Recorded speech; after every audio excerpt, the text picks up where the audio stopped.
नेहमी बीआरटीसीच्या समोरून जाताना एक कुतूहल मनी राहायचं की आतमध्ये काय असेल.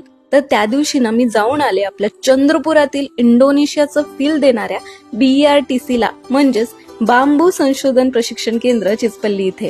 टाटा ट्रस्ट आणि गव्हर्नमेंट ऑफ महाराष्ट्राने बनवलेलं हे रिसर्च सेंटर एशियाचं one of the largest training centre आहे. आपल्या भागातील लोकांनी बांबू संशोधन शिकून विविध कौशल्यवर्धक प्रशिक्षण घेऊन कुशल मनुष्यबळ वाढवणे व रोजगाराचे दालन तयार करणे हे या ट्रेनिंग सेंटरचं उद्देश आहे.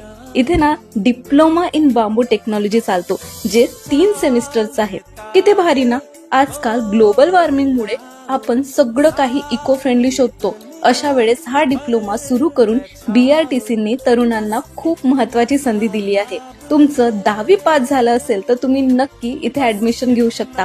पूर्ण 3 सेमिस्टरला प्रत्येकी 6,000 रुपयापर्यंत इथे स्कॉलरशिप मिळते. खूप कमी अशी ऍडमिशन फीज आहे. हॉस्टेल आणि जेवण अगदी फ्री मध्ये आहे. तसंच दरवर्षी इथे आउट ऑफ स्टेट टूर पण निघतो, तोही पूर्ण शासनाच्या खर्चाने. मग तुमच्या ओळखीच्या कुणा विद्यार्थ्याला इको फ्रेंडली क्रिएटिव्हिटी किंवा बांबू आर्ट मध्ये इंटरेस्ट असेल तर त्यांना ही रील नक्की शेअर करा, कारण जून 2025 पासून डिप्लोमासाठी ऍडमिशन स्टार्ट होत आहे. धन्यवाद.